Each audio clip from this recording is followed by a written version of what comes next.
S.T.A.L.K.E.R Clear Sky, the prequel to Shadow of Chernobyl, is a first-person survival shooter with some role-playing elements. Going into this game, I had set my expectations extremely low, the same standards I set when trying Cyberpunk, that being if it runs and doesn't brick my computer, I'd say it's pretty solid, but the reason why is because everyone that I talked to about this game put a couple of preconceived notions into my mind, that being this is the worst one released because it has the most amount of bugs, the storyline is lackluster, you have heat-seeking grenades, and I honestly agree with that one. You could fly a stealth bomber over the zone and the bandits will be able to Tom Brady a grenade and shoot you down. There are also some questionable gameplay choices such as removing iron sights for sidearms, and the combat music is in the form of rock music, and I found it did kill the mood at times, and I honestly can't remember if Shadow of Chernobyl had the same problem because I didn't notice it at all in that game. And the last thing was that the ending is very poor, and based on all these things you can tell why I wasn't too keen to try this game, but it actually did surprise me in a lot of areas that I absolutely loved despite some of the game's shortcomings when compared to Shadow of Chernobyl. But based on my playthrough, yeah, you're gonna have to mod this game because you will experience crashing and just outright unfair things that I wouldn't consider it being a case of me being a casual and to get good, but beside that I still found the base game to be very fun. But let's have a look at the storyline, and the game takes place before the events of Shadow of Chernobyl and you play as a merc called S.T.A.L.K.E.R. You guide people throughout the zone until an emission puts you out of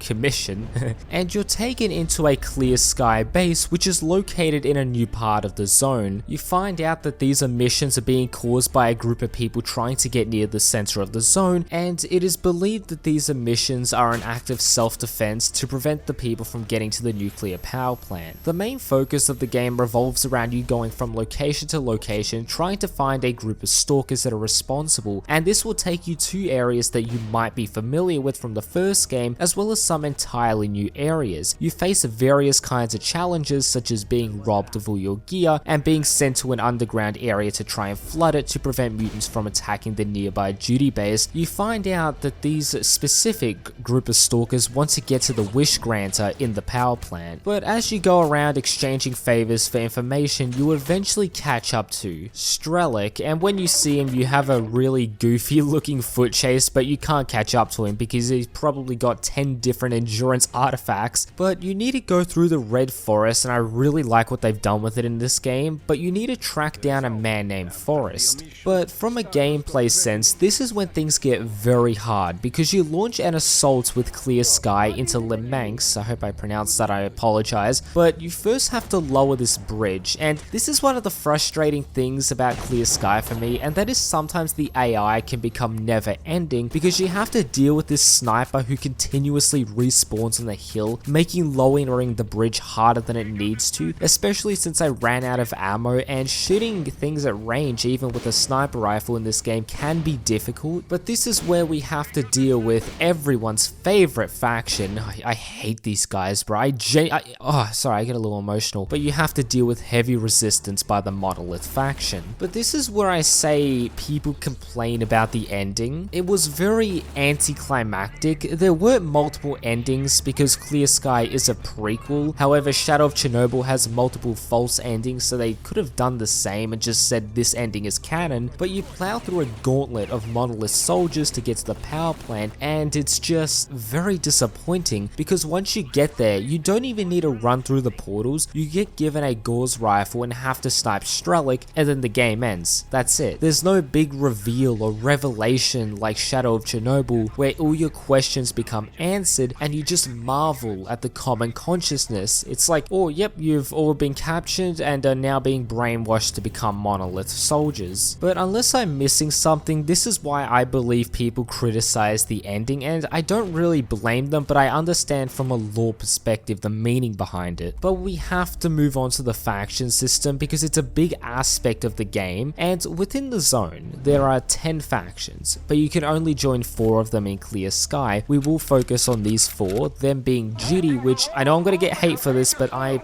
personally side with them because they believe in heavily controlling the zone so they can destroy it and prevent the outside world from being exposed to the horrors within it. Now, the reason why I like this isn't necessarily because of the zone itself, but if it includes destroying the common consciousness and altering the noosphere, I absolutely agree with this. I don't believe that anyone should have control over people's thoughts and emotions. This also means things like artifacts, which can have tremendous medical benefits, not be studied by the outside world. I'm overthinking it, bro. Why am I going into the lore? This is a Clear Sky video. But I also like them because they remind me of the Brotherhood of Steel in the sense that they are militaristic and have a law and order vibe to them. They don't come off as lawless anarchists like the Freedom faction, which is the complete opposite to Duty, and I don't mind them because the ideology has good intentions. They believe the zone should not be controlled and everyone should have free access to it, and they're essentially anarchist in nature, which I don't agree with, but Freedom also believe that not one power should have total control of the zone, which I kind of do agree with to an extent. But the third faction is the Bandits. They are the weakest and they're basically thugs, and they have the worst kind of equipment, most of them not wearing armor and only using SMGs and sawn-off shotguns. They have barely any leadership, and it always sounds like there's going to be an overthrow attempt at the current leader. They also, in my opinion, have one of the worst locations on the map, right smack in between two warring factions. I'd honestly equate them to the railroad from Fallout 4, not because of the ideology is pure and good, simply because I find it hard to imagine someone picking them and actually validating their opinion on it. The last faction you can join, well, it isn't really a faction, but that is the Loners. You aren't on bad terms with two of the strongest joinable factions, and you really only have to deal with the Bandits, which isn't really that hard, and honestly, after they robbed me a couple of times, I just shoot them dead just for the fun of it. But if you want to pick a faction that'll give you the least amount of trouble, you can't go wrong with them. But now I want to talk about what I like about this game and what I feel was implemented really well. The first is the world itself. Now, it's not perfect, but you don't feel like you're the center of attention. There's always something going on without your influence. For example, when I joined Duty, I was trying to eradicate Freedom, and I had managed to clear out the base, and when I did that, I went and completed some main story missions, and since I kind of neglected the Dark Valley, Freedom was able to push out of there. And it was this constant back and forth that I really liked, but this also leads me onto some criticism, because even if you do capture an enemy's base, they will keep on respawning, which fair enough, because if you completely eradicate a faction, it won't make sense from a story perspective, especially as a prequel, but it didn't feel that satisfying because I got into Freedom's base and they just shut the doors, and it's like, okay, I'm here now, like I was just knocking on the garage door, telling him to open up, please. There was also this really annoying glitch. Basically, you can't use your gun in an enemy's base because the game thinks it's a ceasefire zone, and you can only shoot someone unless you take damage. So unless your life is literally about to die and you're about to bleed out, that's when you can return fire. But another example would be when you look at the map, you can see people being targeted by mutants or by bandits, and you can help them out, and sometimes you'll get a distress call. And depending on your situation, you just have to accept there's nothing you can do and just loot the bodies in the aftermath, especially early on in the game where you don't have access to high-grade weapons. I really tried to help out this group of stalkers, but no matter what I did, I was not able to compete, so I just accepted their fate. But the next thing that I really love about this game is the lighting. I don't know what they've done, but Stalker's lighting system is just incredible. Okay, sure, it's not perfect, but nighttime feels like real night. It's pitch dark and you can use a flashlight or NVGs to see, and it just creates this horrifying ambience. I had a literal heart attack in the Red Forest because of it.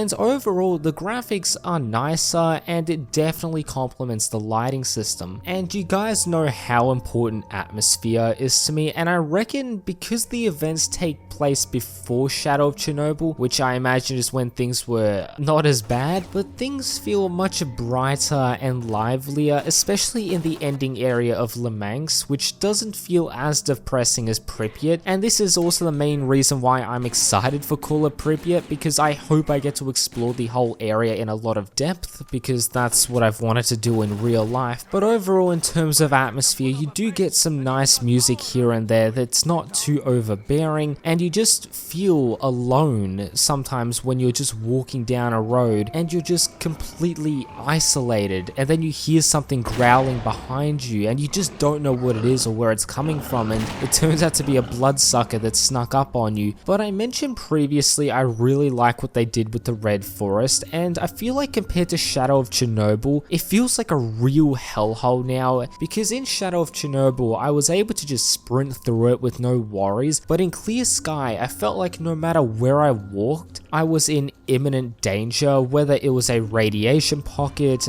weird ghost mutants attacking me, or just outright getting lost and running into a bloodsucker. It had moments that had me very on edge. But another thing I really like about this game is what they've done with the artifacts, and that is a point of criticism for some people, but I disagree. In Shadow of Chernobyl, it felt like artifacts were spawning like pieces of candy all over the place. You could easily find them, and sometimes they just spawn in the middle of the road. But in Clear Sky, you'll need to use a detector, and they are usually, not always, but usually found near anomalies. They are much harder to get, and I genuinely believe you can beat the whole game without finding a single one unless you make an effort to seek them out. I also didn't use them that much because the only artifacts I wouldn't sell are the ones that increase endurance. Also, not all clothing items are capable of equipping them, and you might need to decide whether you want to wear a fancy suit of armor or something weaker and upgraded so it can support a lot of artifacts. Oh yeah, and one good upgrade to the game is the upgrade system, and I like it because you can upgrade the weapons to fine-tune them to a playstyle that you prefer, and it can make a weapon feel more personal. Weapons by default handle very inaccurately unless you upgrade them, and this doesn't mean perfect accuracy is guaranteed, but it definitely does make your life much easier, especially since the way guns handle is a big point of criticism for some people, and I can understand how it can frustrate you because you can get outright trolled by it, but if you upgrade your weapons then it can make it much more bearable. But in terms of weapons, most of them you'll be familiar with in terms of how they look and handle from the first game. However, the new animations are much smoother, and I like the blur effect you get from reloading. But speaking of weapons, the healing system has to be mentioned. At the start of the game, it is absolutely brutal to deal with because if you don't have any bandages, you can get soft locked like I did, where I kept on dying inches away from being able to buy bandages. And I imagine someone thought that the medkits in Shadow of Chernobyl were too overpowered, so they removed their ability to stop bleeding except for the scientific ones. Now, I don't mind this change because it greatly enhanced the survival aspect of the game, but I'm not gonna lie when I say it was extremely annoying to deal with, especially since all it takes is one bullet to nick you and you'll turn into a hemophiliac. Now, I've never been shot. I don't intend on finding out, but I can imagine in real life if you don't use a bandage you'll be in serious trouble. But in this game,